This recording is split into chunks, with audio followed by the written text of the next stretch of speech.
Hola, hola.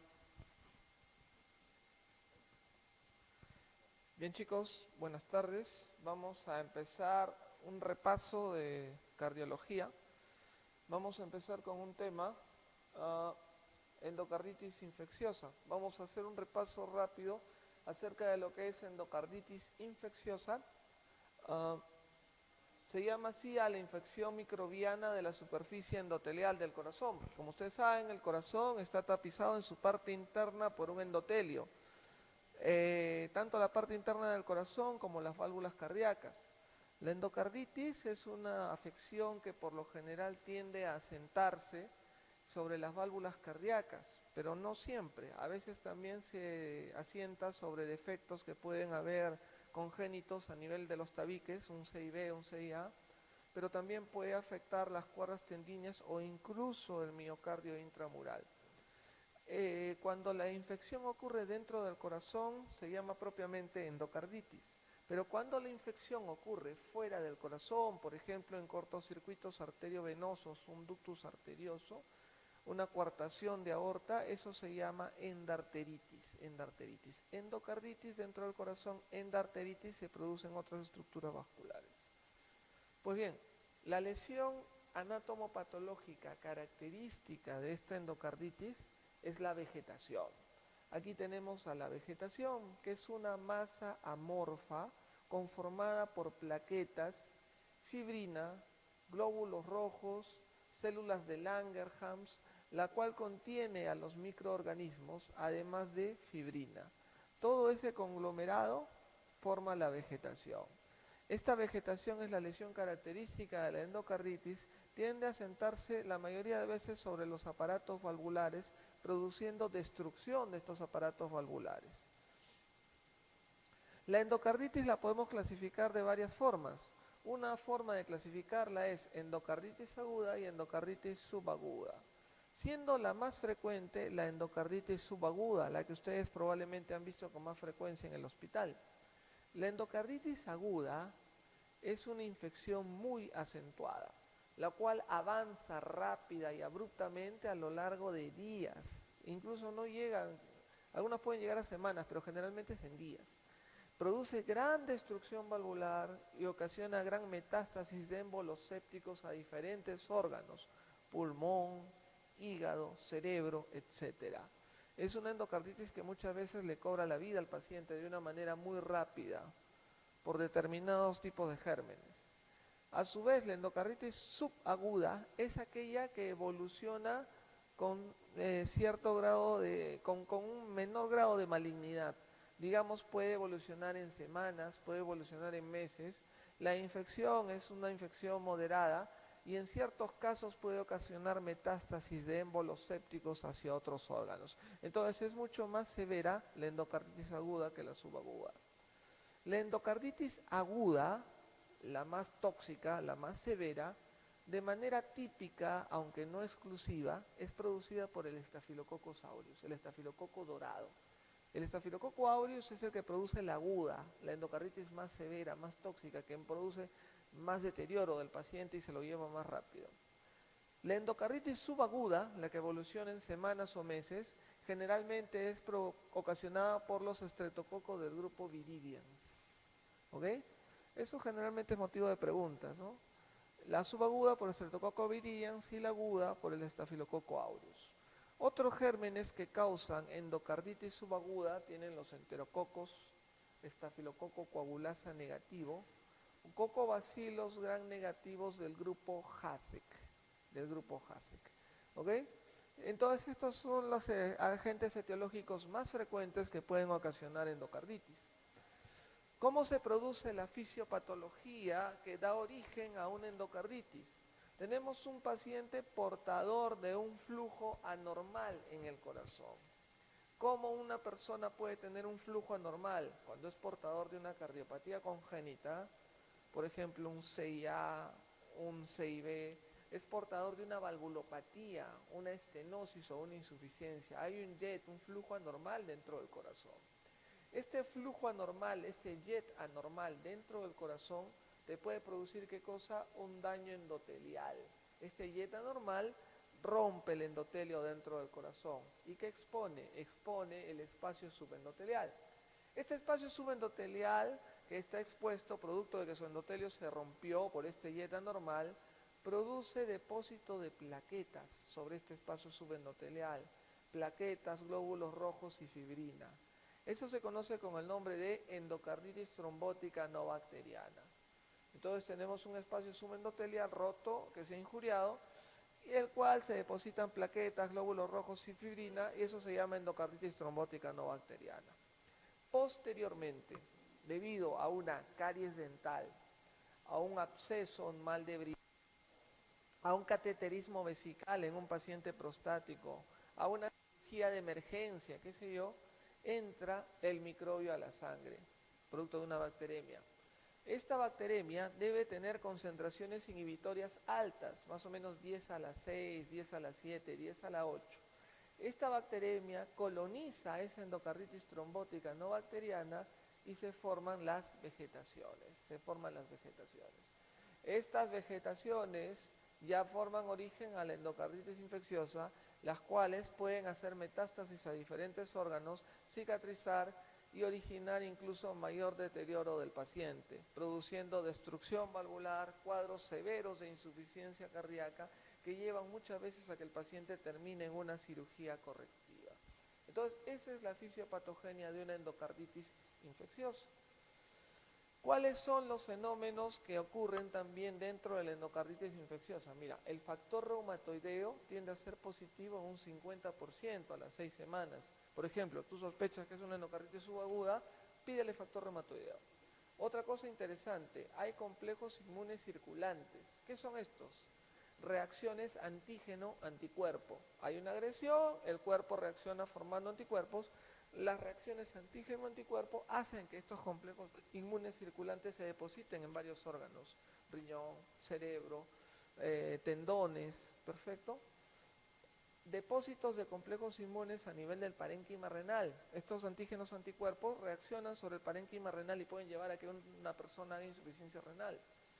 Anticuerpos antiendocárdicos y antisarcolema en un 60%. El complemento, fracción C3, C4, tiende a estar disminuido en un 30%. Y hay artritis, tenosinovitis, nódulos de Osler en las articulaciones y manchas de Roth en el fondo de ojo. Todo eso mediado por depósito de complejos inmunes antígeno-anticuerpo. Todo eso produce la infección. ¿Okay? Es una infección que nace en el corazón, pero que se manifiesta sistémicamente en el cuerpo de acuerdo a émbolos sépticos o reacciones antígeno-anticuerpo. Entonces, de manera general en la clínica, en la endocarditis infecciosa, el paciente va a estar con malestar general, pequeña fiebre, mialgias, artralgias, escalofrío, anorexia, esplenomegalia cuando la endocarditis es subaguda, petequias y embolias. Miren, dentro de la evidencia de lesiones intravasculares, en el fondo de ojo van a encontrar manchas de Roth. Eso símbolo de hemorragia retiniana producto de la infección.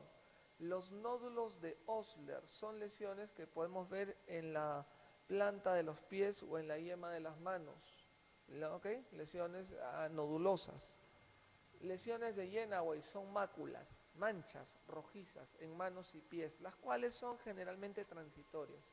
Y hemorragias en astillas, microsémbolos que se ven debajo de las uñas. Es como las señoritas que se sacan mal el esmalte y quedan rayitas rojas, así se ven hemorragias en astillas. Por ejemplo, acá tenemos petequias subconjuntivales en un paciente con endocarditis. Acá están, mira, las lesiones de Yenaway, ¿ok? Máculas eritematosas rojizas en la palma de manos, planta de los pies.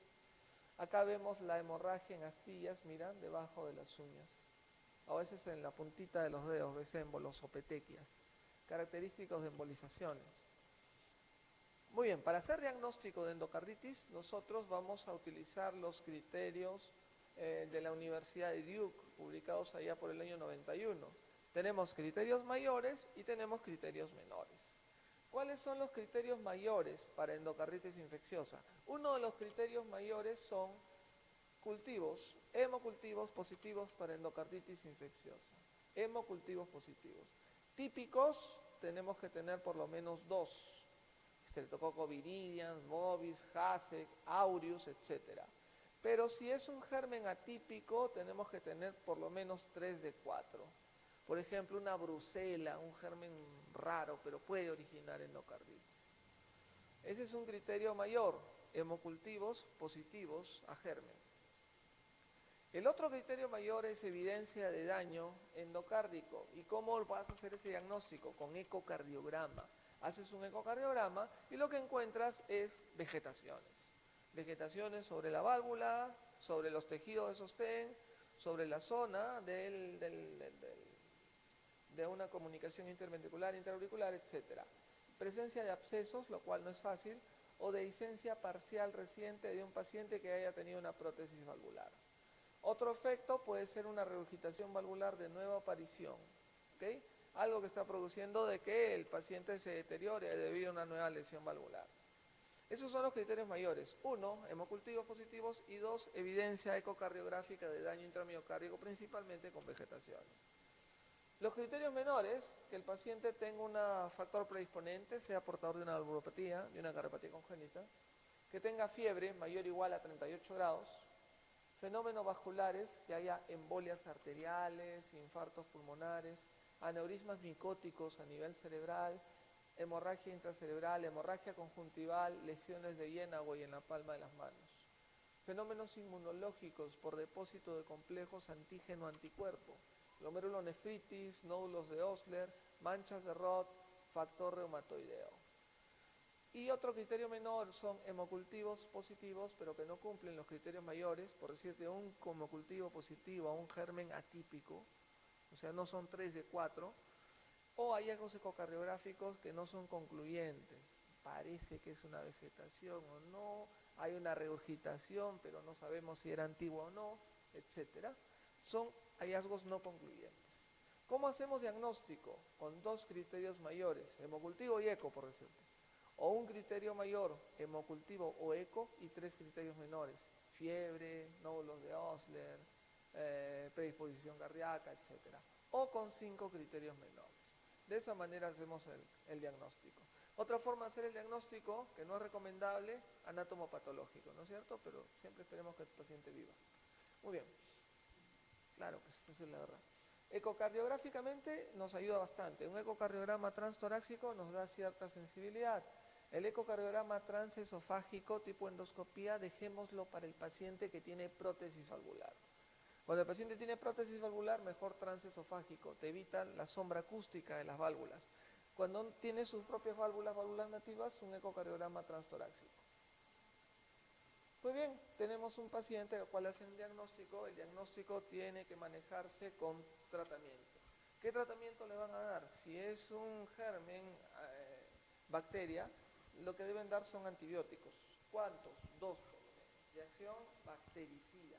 Acción bactericida. Un tratamiento empírico común es ceftriaxona con aminoglucósido, sea amicacina o gentamicina. Se da generalmente el tratamiento de 4 a 6 semanas. De 4 a 6 semanas. ¿Ok? Las dosis de los antibióticos deben ser lo suficientemente altas como para poder penetrar en la vegetación y destruir al germen causante de la infección. Siempre que sea posible, tratemos de administrar el antibiótico específico. No se queden con el cultivo, háganle antibiograma para ver cuál va a ser el mejor antibiótico. Y la mayoría de casos utilizar antibióticos de amplio espectro y de amplia capacidad bactericida. ¿Cuáles son las endocarditis que terminan en cirugía cardíaca? Las endocarditis que terminan en cirugía cardíaca son aquellas que te ocasiona insuficiencia cardíaca. La endocarditis que te ocasiona insuficiencia cardíaca generalmente va a terminar en cirugía. O las endocarditis que son rebeldes a tratamiento. O que constantemente, a pesar de tener un buen tratamiento óptimo, están haciendo metástasis de émbolos sépticos, están disparando émbolos sépticos. Esas son las endocarditis que normalmente van a terminar en cirugía. Van a terminar en cirugía. ¿Ok? ¿Hacemos preguntas ahorita o de un ratito? ¿Qué dicen? ¿Ahorita o de un ratito? Ahorita ya, te quito entonces. A ver, doctora, pregunta 1, vamos. Ayude.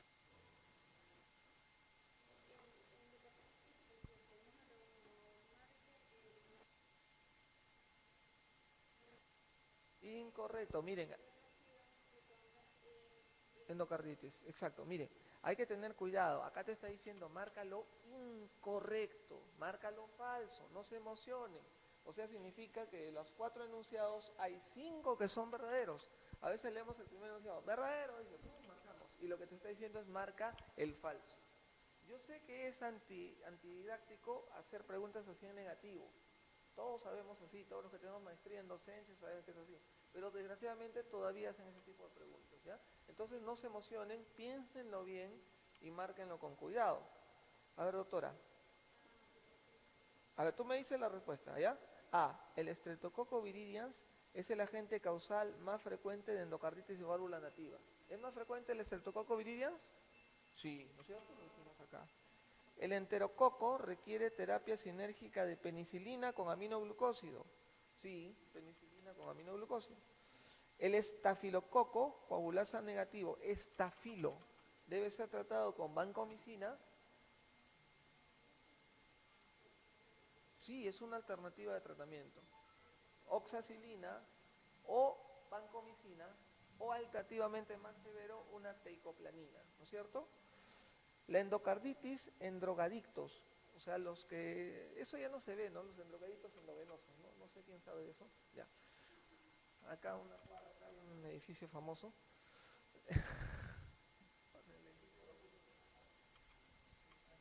Ya. Entonces, los drogadictos endovenosos ya no se ven, se veían antes en la década de los 70, de los 80, pero bueno, los que tenían endocarditis, los que eran drogadictos endovenosos hacían endocarditis causada por estafilococos aureus o no, lógico, ¿no? Están en la piel. Y la mayoría de Streptococcus viridans tienen una concentración inhibitoria mínima de penicilina muy altas. ¿Son muy altos o son sensibles a las penicilinas, la Streptococcus viridans? Son sensibles, la mayoría de veces son sensibles, ¿no es cierto? Por eso es que utilizamos penicilina con aminoglucósido o cefalosporina con aminoglucósido de manera empírica. Entonces sería incorrecta la letra E. Muy bien. 2, doctora.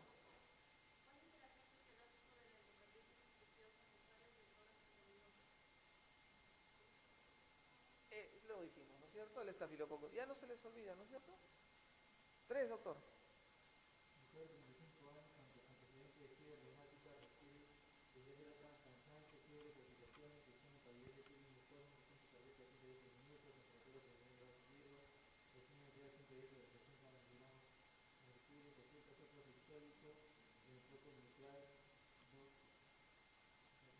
Dos sobre 6. De 6.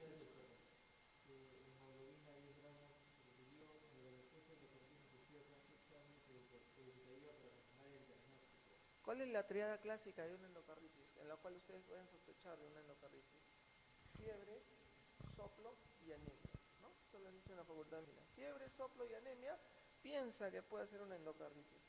Esta paciente tiene fiebre, está con anemia, ¿ok? Y tiene un soplo 2 sobre 6 en el floco comital. De todas las alternativas que tiene ese doctor, ¿qué le pedirías para confirmar el diagnóstico? Piensa que el diagnóstico sale con los criterios mayores. Con los criterios mayores, ¿qué le pides? Hemocultivos y eco, ¿no es cierto? Con eso aseguras la letra A. Muy bien, doctor. 4, doctor.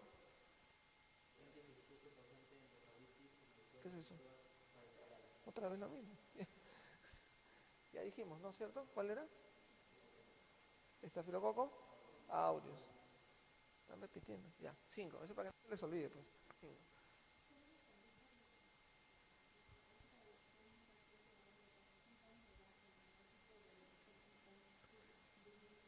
Mira, es raro que haya una endocarditis brucelósea, pero hay. Raro, pero hay. Para empezar, esos hemocultivos demoran en crecer hasta 3 semanas. Así de simple.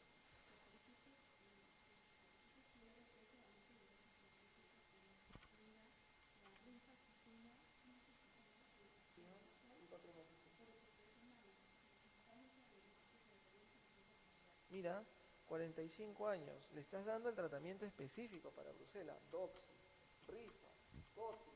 3 semanas y perdiste febril. Y además tiene falla cardíaca.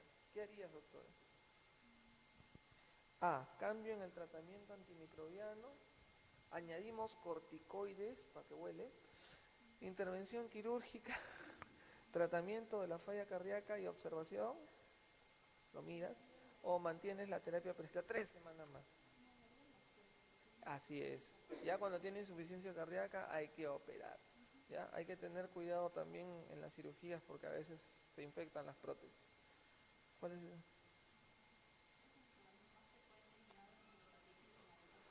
Otra vez, doctor, para que no te olvides, ¿no?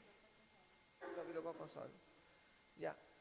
Y en la endocarditis subaguda, estreptococo, viridians. Muy bien, doctor. Pasamos a patología pericárdica.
Muy bien, mientras me ayudan a resolver el problema técnico, patología pericárdica.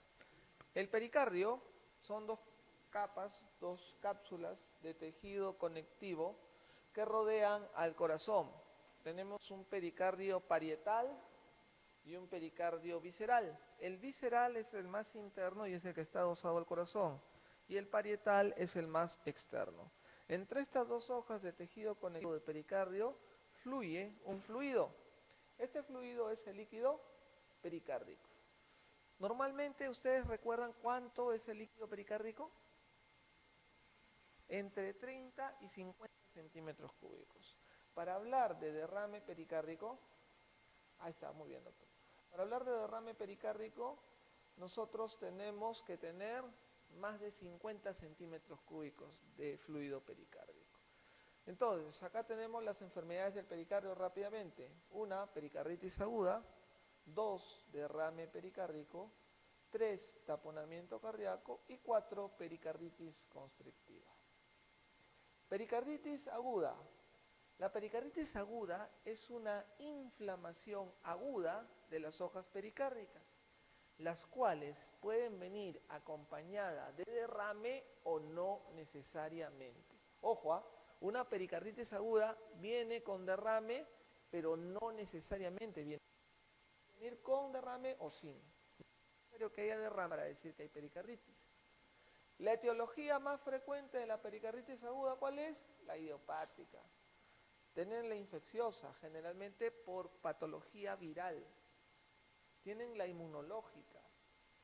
Tienen por vecindad, mira, lesiones a nivel del mediastino, a nivel pulmonar, irritan las hojas pericárdicas, producen pericarditis. Alteraciones metabólicas, como por ejemplo un hipotiroidismo, neoplasias propias del corazón, neoplasias pulmonares, neoplasias mediastinales que irritan el pericardio. Agentes físicos, un paciente que está sometido a una radioterapia, por decirte, te puede inflamar el pericardio. Y ahí tienen una pericarditis aguda, mira un pericardio totalmente inflamado, rojo, que puede ir acompañado de derrame pericárdico, pero no necesariamente. ¿Ok? El diagnóstico de pericarditis aguda es eminentemente clínico. Tienen que fijarse en la forma del dolor. el paciente va a tener un dolor torácico quemante o urente. Siente que el pecho le arde de manera permanente, de manera constante. ¿Perfecto? A la hora que auscultan, eventualmente pueden escuchar el frote pericárdico. ¿Se acuerdan del frote? Como dos cueros de chancho que se frotan entre sí. Ya eventualmente puede haber frote pericárdico. Puede haber una pequeña fiebre, no muy alta, y esas son las características de la pericarditis aguda. Sospechen cuando el dolor es quemante, persistente, que no calma con el reposo, una pequeña fiebrecita, y cuando auscultan pueden encontrar el frote, movimiento en sístole y en diástole. Otra característica de la pericarditis aguda es que ustedes le van a tomar el electrocardiograma, y en el electrocardiograma lo que van a encontrar es elevación difusa del segmento ST. Elevación difusa del segmento de concavidad superior, como si fuera una silla de montar. ¿Ok? No vayan a pensar que es un síndrome coronario agudo, sino una pericarditis aguda. En el síndrome coronario agudo, la elevación del segmento ST está dada en las derivaciones que están implicadas. Cara inferior, cara anterior, cara lateral, etc. Aquí la elevación del segmento ST es en todo el electrocardiograma, es una elevación difusa del segmento ST. Acá podemos ver cómo hay elevación difusa del segmento ST en todas las derivaciones. Mira, aquí, aquí, aquí, aquí, aquí. Sumado al dolor, clínicamente ustedes tienen un diagnóstico de pericarditis aguda. El ecocardiograma será de mucha utilidad. En la pericarditis aguda, su utilidad en realidad es limitada. Es limitada, porque ya dijimos, puede venir con derrame, no necesariamente con AME.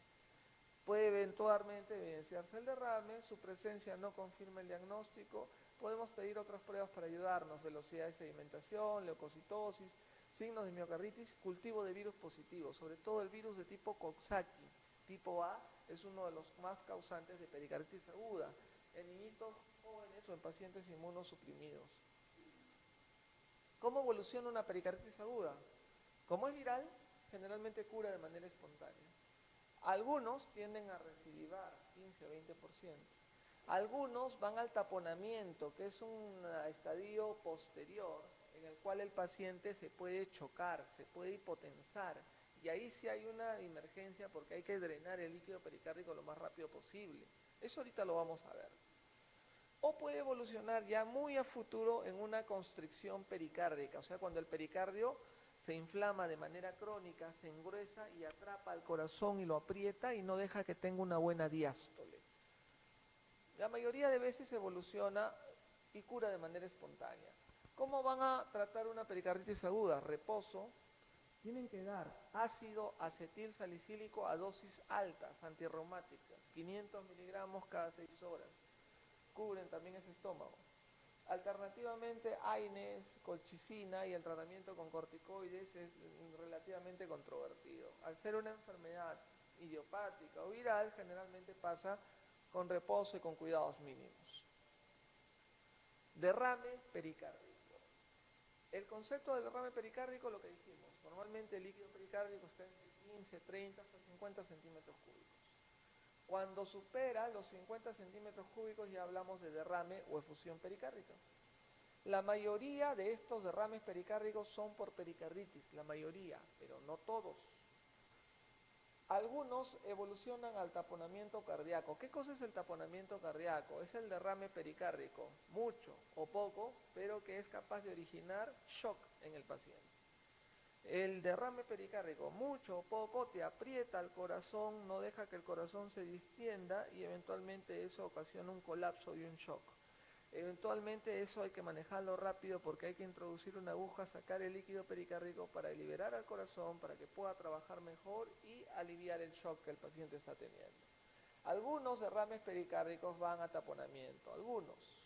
La etiología del derrame pericárdico es prácticamente la misma que la pericarditis, pero también puede ser por transudación serosa en un paciente con hipotiroidismo, hemorragia intrapericárdica, un accidente de tránsito, dos chicos que se pelean con arma blanca y uno acuchilla el corazón del paciente, enfermedades metabólicas, idiopáticas, neoplasias y autoinmune.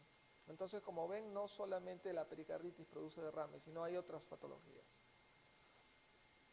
¿Cómo diagnostican el derrame pericárdico? Aquí sí es importante el eco, porque el eco te va a evidenciar de que hay fluido alrededor del corazón, ¿ok?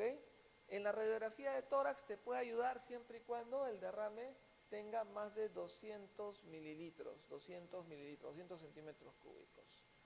Si el derrame se produce abruptamente, producto, por ejemplo, de un traumatismo con arma blanca, o que se haya roto el corazón, que se venga un infarto, basta que tenga 200 centímetros cúbicos de sangre y el paciente puede llegar a un taponamiento cardíaco. Entonces ahí sí hay que actuar de manera rápida. Si el paciente tiene plata y ustedes quieren gastar, le piden una tomografía de resonancia, pero más barato y más rápido es el ecocardiograma. A su vez, como hay derrame pericárdico, hay una interfase alrededor del corazón, eso va a hacer que en el electrocardiograma los complejos QRS sean pequeños, de pequeño voltaje, no más de 5 milímetros, 5 cuadraditos. Entonces miren, acá ven un corazón normal y acá ven un corazón de un paciente que tiene derrame pericárdico.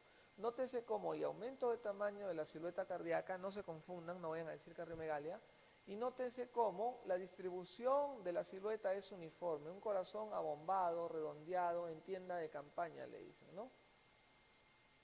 Ahí tienen un corazón en un ecocardiograma y este espacio oscuro alrededor del corazón es el líquido o derrame pericárdico. Acá ven nuevamente derrame pericárdico alrededor del corazón.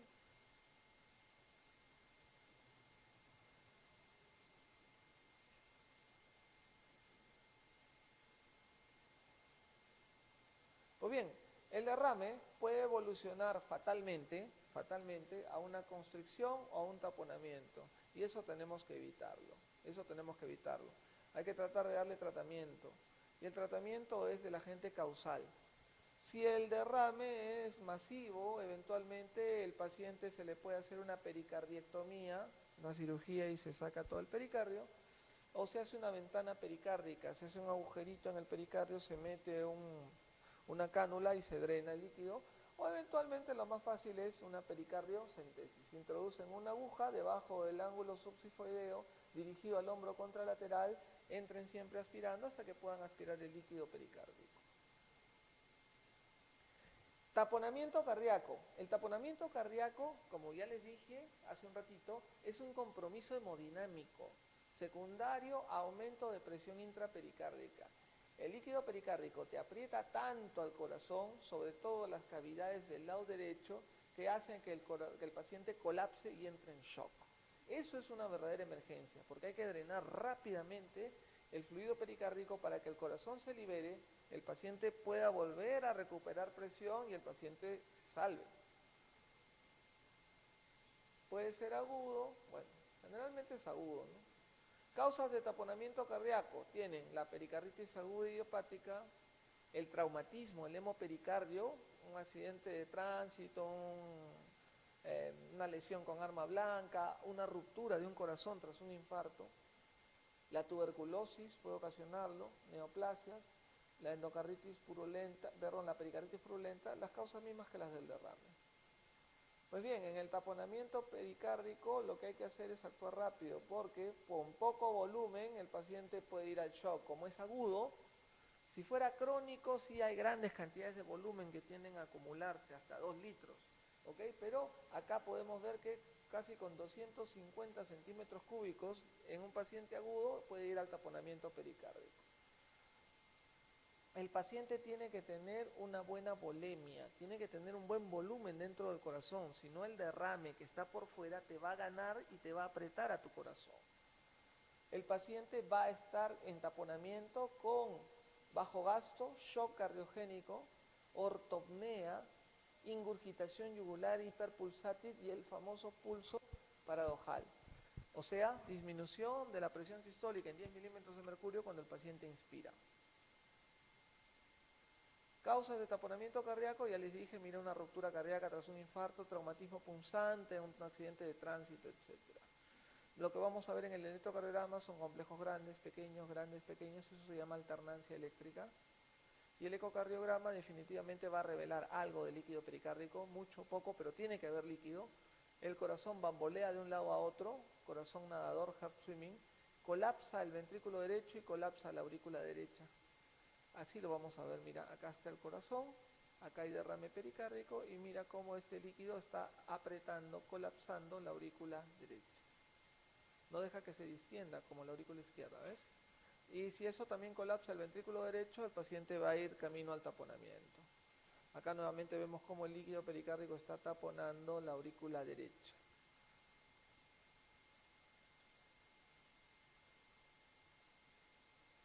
Vamos a ver también alternancia eléctrica en el electrocardiograma, complejos de bajo voltaje, y el tratamiento es evacuar la cantidad de líquido hasta la mejoría clínica, pericardiocentesis. Evacuación quirúrgica cuando hay ruptura cardíaca, pericarditis purulenta, taponamiento recidivante o cuando fracasa la pericardiocentesis. Ahí sí lo metemos a sala de operaciones lo más rápido posible. Contraindicado los diuréticos. No den diuréticos según derrame pericárdico. Disminuyen la presión intravascular y el líquido que está por fuera del pericardio, por fuera del corazón, le va a ganar y te va a apretar más tu corazón y te va a llevar a más shock.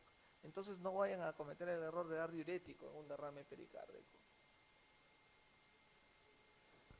La última patología pericárdica es la pericarditis constrictiva.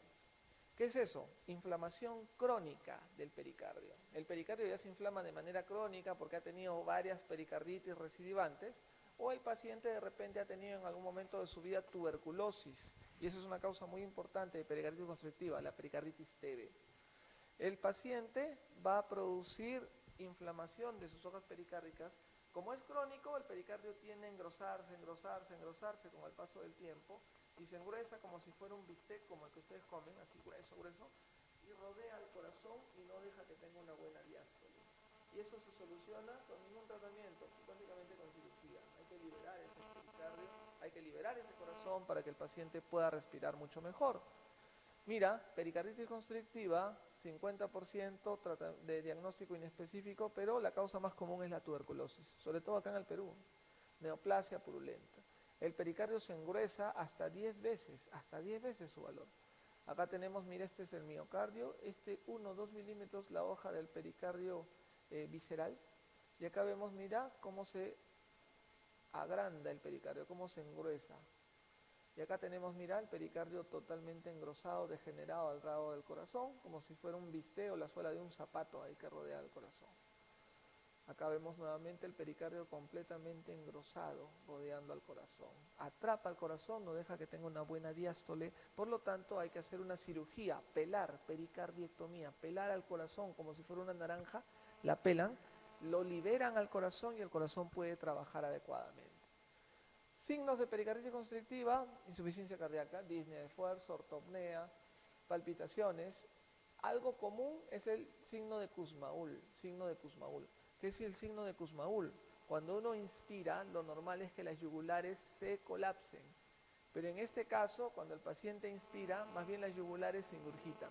¿Por qué? Porque está alterado el llenado. ¿Por qué? Porque tienes un pericardio que lo aprieta, no deja que llene bien el corazón. Entonces el signo de Kussmaul es un síntoma de pericarditis constrictiva. Signo de Kussmaul, pulso paradojal, los ruidos cardíacos medios bajitos.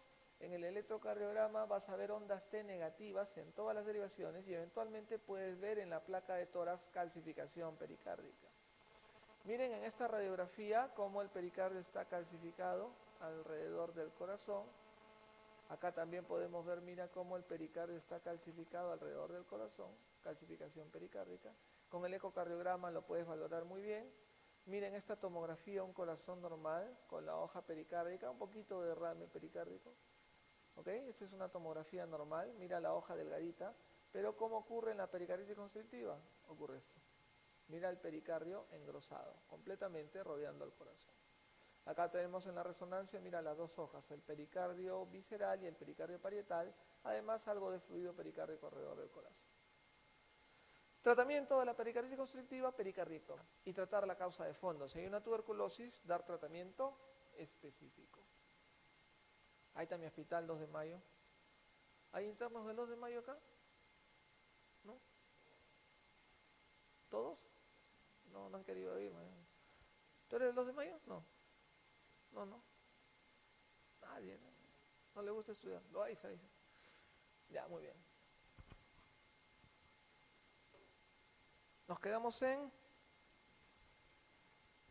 Acá. A ver, doctora. Pregunta 7.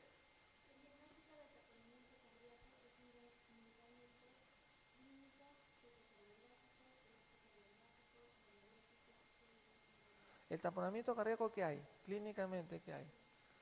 O sea, el paciente está shock. ¿Cómo determinas eso? ¿Con el eco? ¿Con el electro? ¿Con la radiografía? Clínicamente, ¿no es cierto? La respuesta es la letra A. 8, doctora.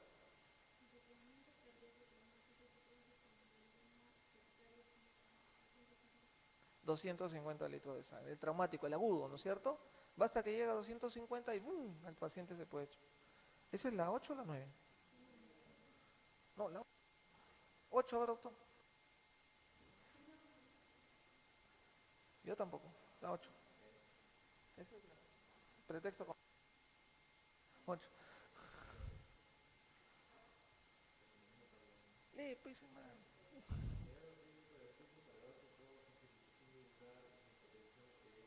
Ya, mira, pulso paradojal, ingurgitación yugular, Kussmaul. Hipotensión, ¿qué cosa es? Ahí está fácil, ya lo dijiste. La E, fuerte pues, taponamiento, taponamiento cardíaco. A ver, doctora, la 10. Pasa la voz. Doctora, ahí. Fuerte. Si no sabes, no importa, no te... Acá estamos todos a aprender, ¿ah? Yo también aprendo.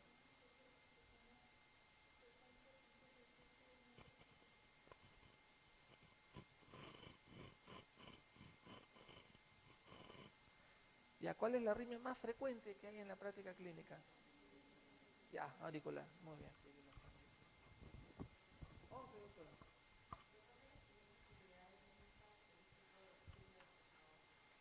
El Kussmaul. Pericarditis constrictiva. Es más característico, ¿eh? Puede aparecer también en otras, pero principalmente en la pericarditis constrictiva. 12, doctor.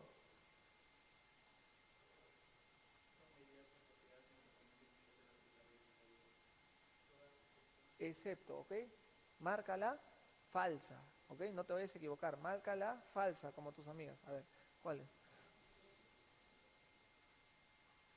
¿Cuál no es verdadera? A ver, lee. Ya, ya.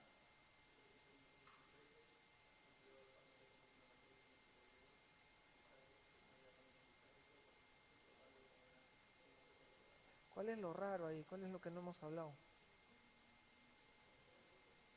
¿Cuál, doctor? Fuerte nomás, señor.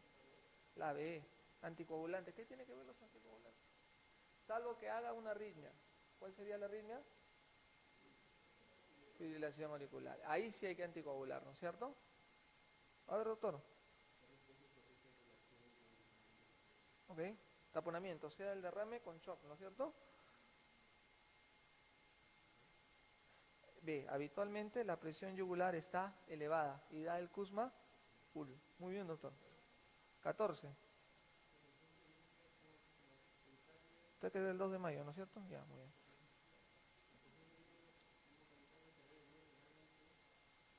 Hemopericardio, o sea, sangre.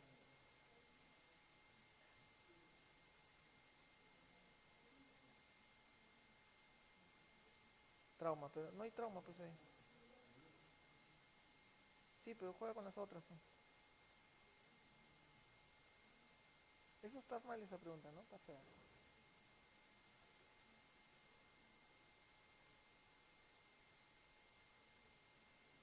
¿Cuál podría ser? ¿Cuál te hace ver sangre? Hay tres causas. Mira, uno es la TB, pericarditis TB. Dos es el trauma, ¿ok? Y tres es la cáncer, neoplasias. ¿Cuál? B, metástasis tumor. Esta que el doctor está... Muy bien. 15, doctor.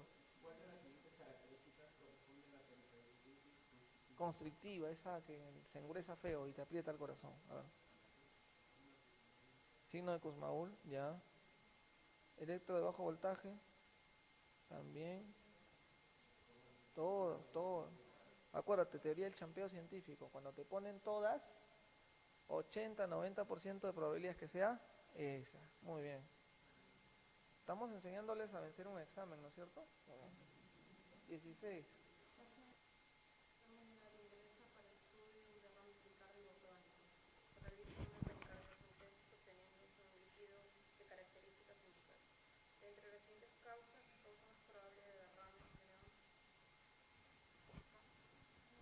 Sí, pues cansa. Síndrome de Dressler es una pericarditis postinfarto, ¿ya? Derrame pericárdico postinfarto, pero eso no se da agudamente, eso se da todavía después de varias semanas. Si tú tienes un infarto y hace el paciente derrame pericárdico agudo, ojo, no pienses que es Dressler, piensa que se está rompiendo la pared del corazón, ¿ya? Eso es otra cosa. Listo, seguimos. Último tema de esta fase.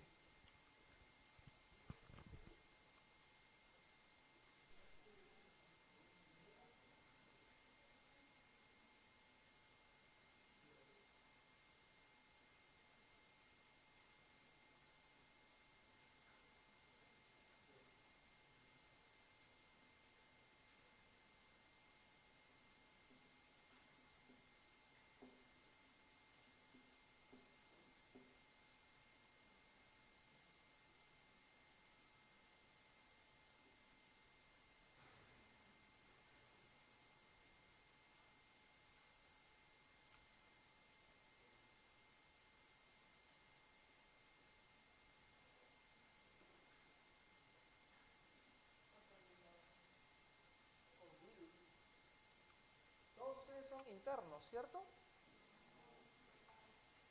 ¿Qué son? ¿Ah? ¿Sexto año? Ah, ¿no son internos ustedes? ¿No es para el ENAN esto? Ah, ya, de antemano, ya está. Está bien. De una vez para el residentado, pues.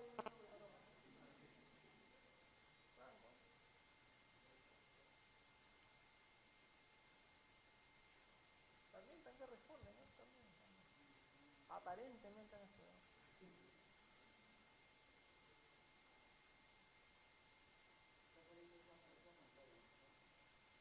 Aparentemente sí. Aparentemente sí.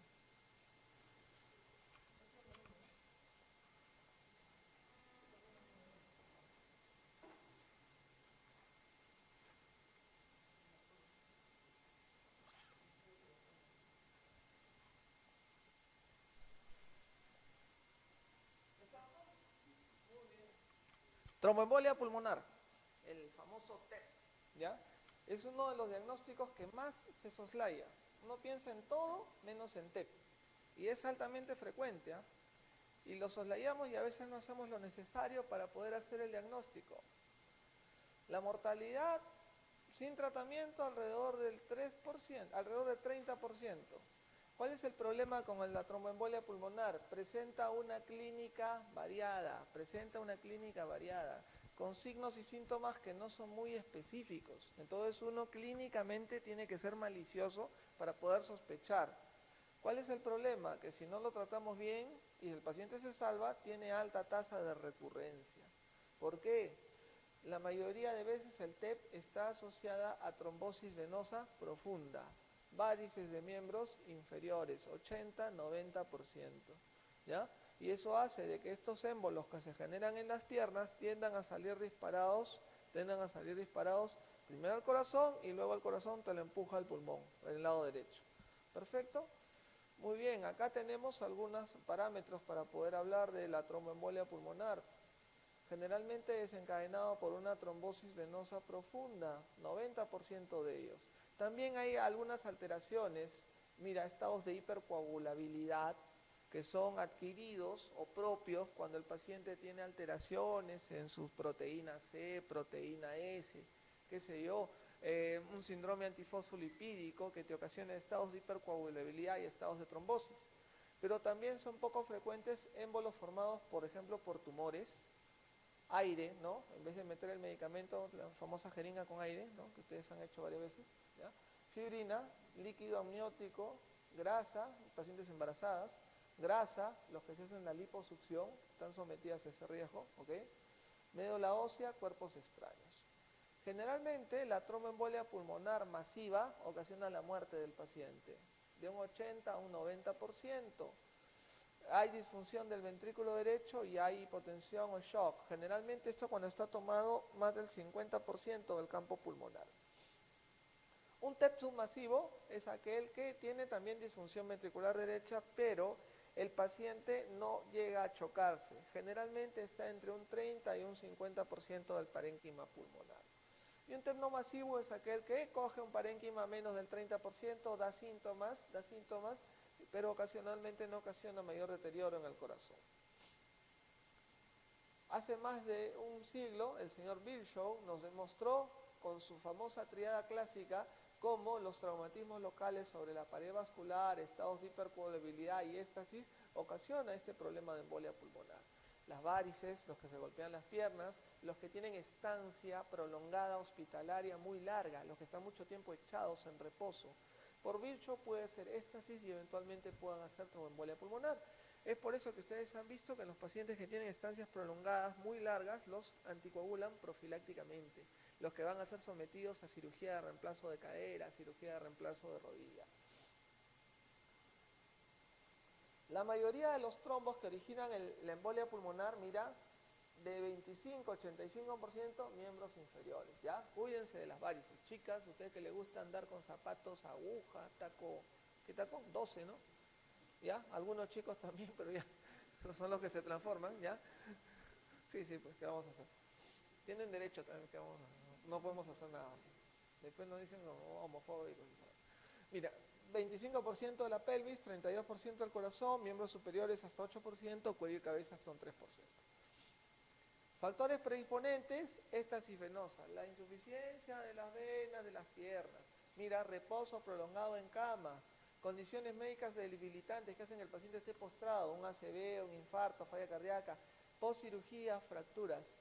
Ojo, la fibrilación auricular.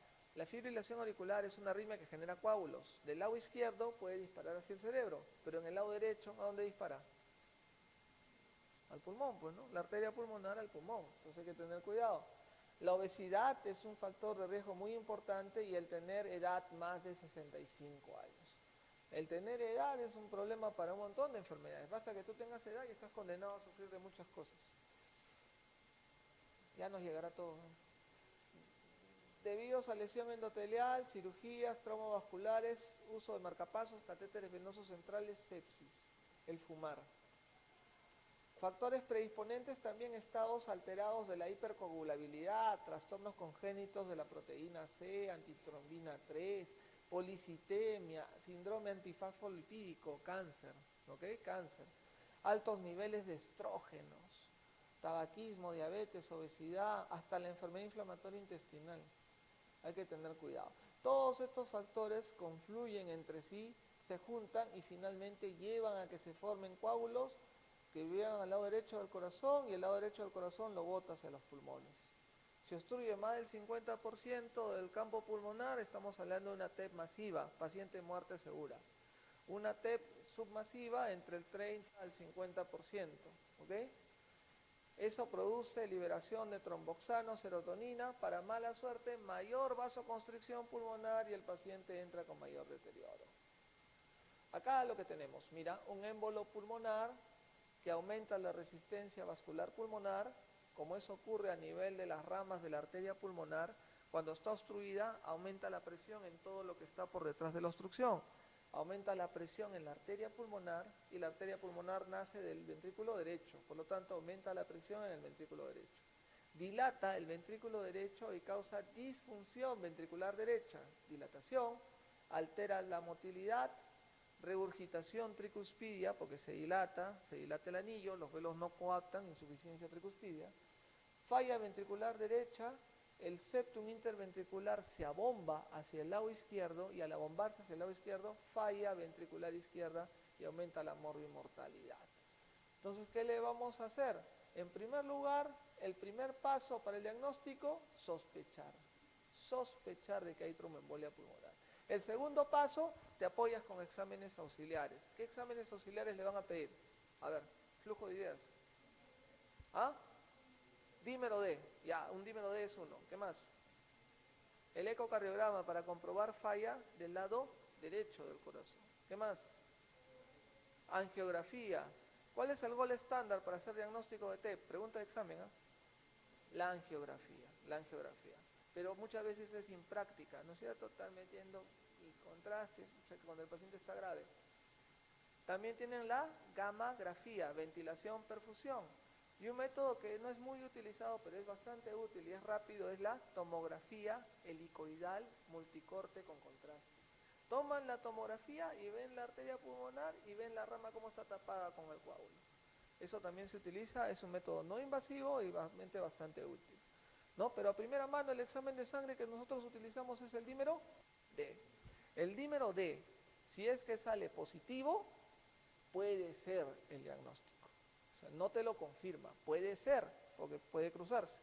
Pero si el dímero D sale negativo, definitivamente no es. Definitivamente no es.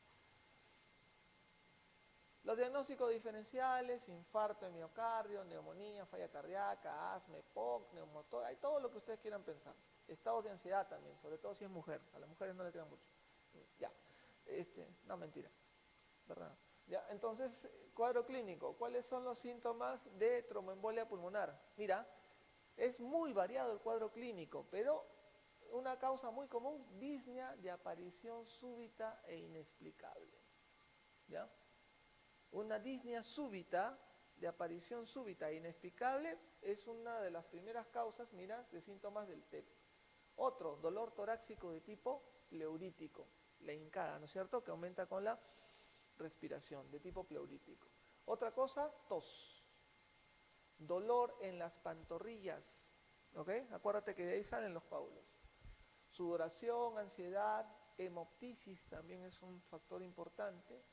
Infartos pulmonares, dolor pleurítico, roce pleural, ya menos frecuente, hemoptisis y fiebre, dolor neopleurítico, síncope también, ¿no? Hay pacientes que tienen, por ejemplo, viajes prolongados en bus, viajes prolongados en avión, se paran y ¡bum!, automáticamente se desmayan. Lo primero que uno dice, infarto, infarto, y no es infarto, es tromboembolia pulmonar. Como han estado sentados mucho rato, han estado haciendo coágulos en las piernas. Y a la hora que se pararon, ¡fum!, dispararon y ocasionaron ese problema. Signos de tromboembolia pulmonar. Mira, tienes taquipnia, aumenta la respiración, taquicardia. Taquipnia y taquicardia son los más frecuentes. Aumento del tono del segundo ruido pulmonar por aumento de presión en la arteria pulmonar, crépitos pulmonares, fiebre, signo de trombosis venosa profunda en miembros inferiores, frote pleural, cianosis, hepatomegalia, reflujo hepatoyugular menos frecuente. Lo más frecuente es taquipnia, aumento de la frecuencia respiratoria, y taquicardia. Taquipnia y taquicardia. Muy bien, ¿la radiología te puede ayudar? Sí, te puede ayudar. No es tan característico. Mira, hay incluso radiografías normales hasta en un 16%. Puedes tener atelectasias, derrame, elevación del hemidiafragma, la arteria pulmonar va a estar prominente, disminución de la vasculatura pulmonar, cardiomegalia, el signo de Westermarck, la joroba de Hampton, edema pulmonar, o sea que puede haber de todo. Ahí está el signo de Hampton, ¿no? Miren esta zona de acá.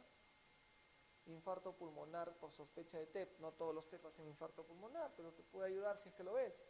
La hiperclaridad asociada a derrame pleural, el signo de Westermarck, ¿ok? Mira, hay derrame pleural y todo ese lado por encima de eso hay una hiperclaridad, signo de poca perfusión. Definitivamente los arteriogramas te permiten identificar, mira, acá tienes una arteria pulmonar, y acá mira, esta imagen de mordida de manzana son los coágulos, los trombos, ¿ven? Y que dejan pasar con las justas el contraste. Una imagen de sustracción. Gases arteriales van a encontrar hipoxemia, aumento de gradiente. En el electrocardiograma puede ser normal o pueden haber signos del lado derecho, bloqueo de rama derecha. El famoso S1Q3T3 significa onda S en derivación 1, onda Q en derivación 3 y onda T negativa en derivación 3. Algunas veces se puede ver.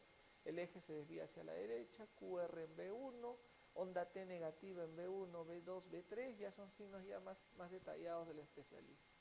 Entonces, lo primero que le pueden pedir es el dímero D. Ya dijimos que si sale negativo no es, si sale positivo puede ser. ¿Ok? También otras causas de dímero D positivo, mira, cáncer, infecciones, falla cardíaca, infarto, enfermedad del tejido conectivo, embarazo, etcétera. Ahí se enteran que están embarazadas. A ver. Mira, el dímero D lo pueden complementar con la tomografía de tórax. También pueden pedirle un ecodoppler venoso si sospechan de trombosis venosa profunda. Puede haber que haya dilataciones venosas y coágulos en las piernas. No indica de que haya disparado de ahí, pero también ayuda. Y la angiografía pulmonar, que es lo más específico. Tienen la gammagrafía de ventilación-perfusión, que es una ayuda. Y ahí está lo que te digo. Mira, el TAC helicoidal de tórax, que es muy bueno. Tomas el TAC con contraste y puedes ver los coágulos a nivel de las arterias pulmonares. Aquí pueden ver, mira, un TEP. Acá está la arteria pulmonar y cuando se divide en dos ramas y dentro de las ramas mira estas manchas oscuras, mira los coágulos. Puedes manejarlo con una trombolisis y mira cómo la arteria pulmonar nuevamente se abre y se lisan los coágulos. TAC helicoidal nuevamente, nuevas imágenes. Entonces ustedes se pueden ayudar del ataque helicoidal de tórax para poder hacer fluxogramas de manejo acompañado del Doppler venoso, hacer trombolisis del cuadro clínico, teniendo en consideración nuevamente que el gol estándar es la angiografía pulmonar. Ya esa pregunta de examen clásica. ¿El gol estándar de TEP cuál es? Angiografía pulmonar. ¿Ya? No vayan a fallar en eso. Ecocardiograma, ya dijimos, como dice la doctora, puede haber alteración en el lado derecho del corazón. El lado derecho se dilata, deja de contraerse adecuadamente, hay insuficiencia tricuspidia, se abomba el septum hacia el lado izquierdo y el paciente puede ir al shock. Acá podemos ver algunos cambios vistos por ecocardiograma. Puedes pedir biomarcadores, aparte del dímero D, puedes pedir el pétreo natriurético, el cual aumenta por sobrecarga en el ventrículo derecho, y la troponina que también tiende a elevarse. Y en base a eso uno va a establecer diagnóstico de tu paciente y puedes establecer la severidad del cuadro. Mira, ya tienes un diagnóstico de TEP incluso. Le haces la troponina y el pétreo natriurético, si es que está alto, le pides un ecocardiograma. Si el ecocardiograma no hay disfunción del ventrículo derecho, lo manejas con anticoagulación, heparina dosis altas. Pero si ves que tu paciente ya tiene disfunción ventricular derecha, tiene troponina positiva, pétreo natriurético positivo, este paciente va a ir mal. Va a ir un TEP, ya probablemente ya esté teniendo un TEP significativo, masivo. A ese le haces trombolisis o embolectomía. Casi no se hace mucho en el Perú, más trombolisis. Muy bien, el tratamiento, ya dijimos, en las TEPs leves o moderadas, eventualmente puedes hacer anticoagulación a dosis altas, heparina de bajo peso molecular. Si sospechas de que tu paciente va a tener una TEP masiva, le vas a hacer trombolisis. Muy bien, una vez que estás con tu paciente, que lo has anticoagulado por unos días, una semana, 2 semanas, posteriormente, como el paciente va a tener todavía factores de riesgo, varices en las venas, lo debes anticoagular con warfarina por lo menos 6 meses, teniendo un INR entre 2 a 3, para ver cuál va a ser el tratamiento final. Si vas a hacer operación de las varices, si vas a ayudar a que el paciente tenga un tratamiento con medias elásticas, si el paciente hace TEP a repetición, una malla a nivel de la vena cava inferior para evitar que los coágulos progresen. Si el paciente hace una TEP severa con disfunción ventricular derecha, trombolisis, streptokinasa, urokinasa, etc. Sobre todo para el TEP masivo, ¿no? Ese TEP que agarra más del 50% del árbol pulmonar y que produce gran hipotensión y gran shock. Acá mira, tienes una malla en la vena cava inferior que evita de que los coágulos de las piernas progresen. Cada cierto tiempo tienes que revisarla para cambiarla. Y el manejo final que ya conversamos, ¿no? Cuando no hay disfunción ventricular derecha, anticoagulación. Cuando hay disfunción ventricular derecha, trombolisis. Posterior a eso, anticoagulación con warfarina por 6 meses. Y eliminación de factores de riesgo. ¿Qué es eso? Ya. Caso de estéreo, lo máximo. Ya, muy bien. ¿Preguntas?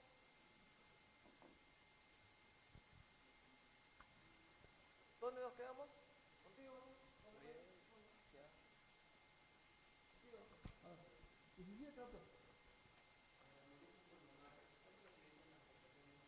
No se presenta. Bradicardia, pues, al toque, ¿no? El paciente más bien está taquicárdico, ¿no es cierto? 18, doctor, vamos.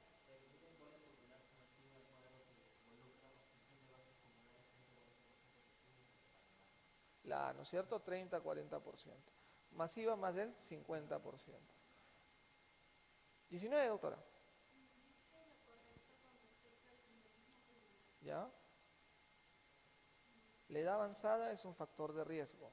La hipertensión es una manifestación frecuente. No se presenta disnea. El venograma siempre, no, cuando digan siempre, ya deséchenla. Siempre, otro GAPA, siempre es positivo en el tromboembolismo pulmonar. La prueba que define el diagnóstico certero es el scan pulmonar, o sea, la gammagrafía. ¿Cuál sería lo correcto, doctora, de todo lo que has visto?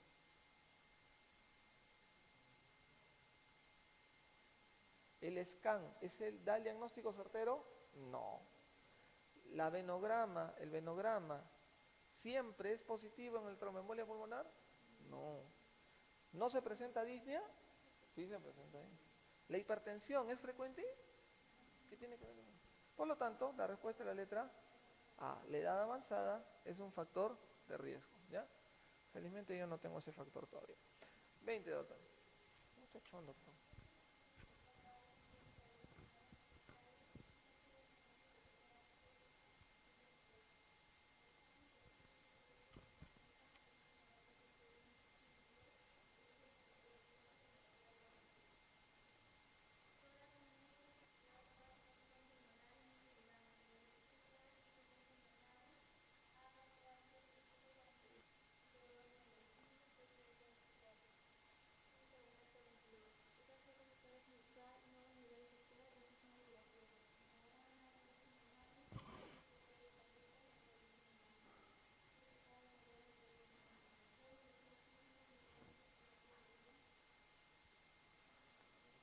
¿Qué sería, doctora? Aparentemente es una TEP, ¿no es cierto? Te pones oxígeno, ¿qué más haces? Anticoagulación con heparina. ¿Le das corticoide? Ni hablar, pero no. Nitratos, aspirina. ¿Qué le va a hacer el nitrato y la aspirina? Con respecto al manejo, ¿no? Lógicamente le puedes pedir TAC, le puedes pedir dímero D, le puedes pedir troponina, ¿no? Pero con respecto al manejo, iniciar anticoagulación con heparina y ya después le sacas lo demás para corroborar. 21, doctora.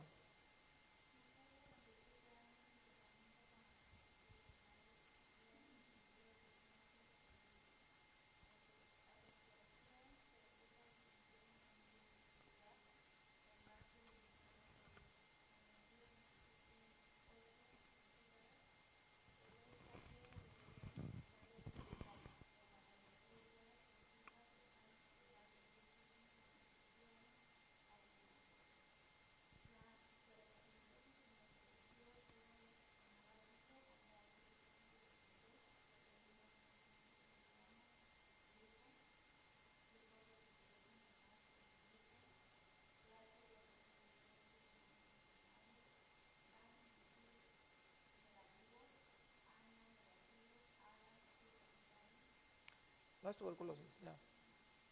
Probablemente el paciente requerirá, ante todo esto, mira, mujer 37 años que toma anticonceptivos, ¿ya?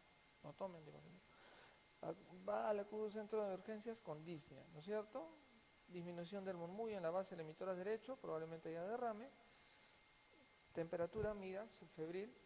El EKG revela taquicardia sinusal, otro efecto más. Radiografía de tórax, mira, esta vez derrame pleural derecho. En la toracocentesis, líquido cerebrohemorrágico que no tira para nada. Probablemente el paciente requerirá, ¿qué cosa? Heparina sódica, para empezar, ¿no es cierto? 22, doctora, a ver, otro caso clínico.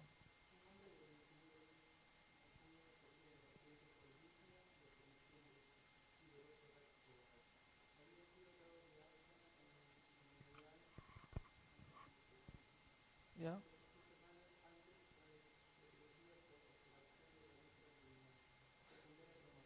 Mira, es joven, ¿ah? Tiene 29 años, ¿ya? Pero aparece con disnea y dolor torácico. Teniendo en consideración que hace 2 semanas ha estado postrado, ¿no? Por una cirugía.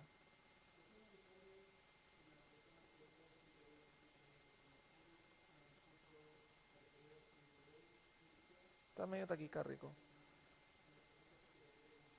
También está aumentada la frecuencia respiratoria. Está baja la saturación de oxígeno, ¿no es cierto? Ambiental.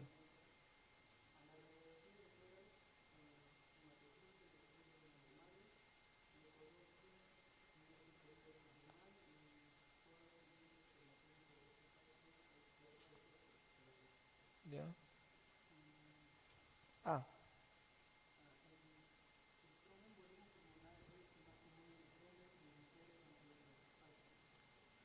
ya, el trombo, excepto,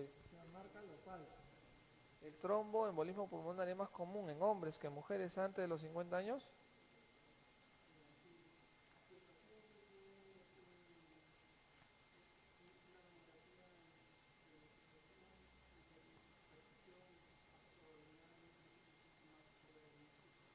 O sea, ¿tú te quedas con la gamografía solamente? No.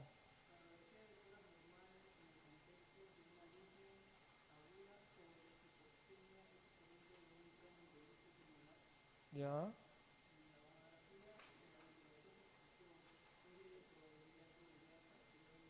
No, probabilidad intermedia. ¿Ok?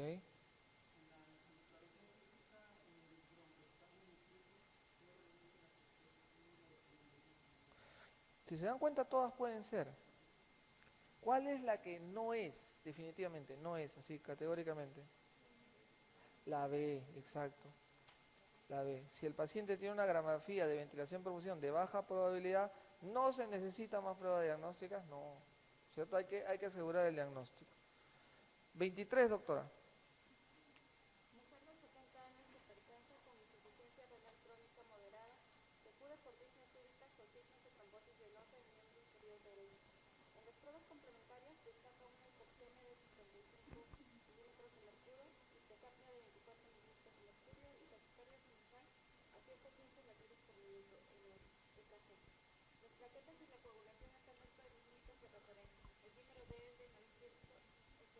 Talco. Era insuficiencia renal crónica, ¿no?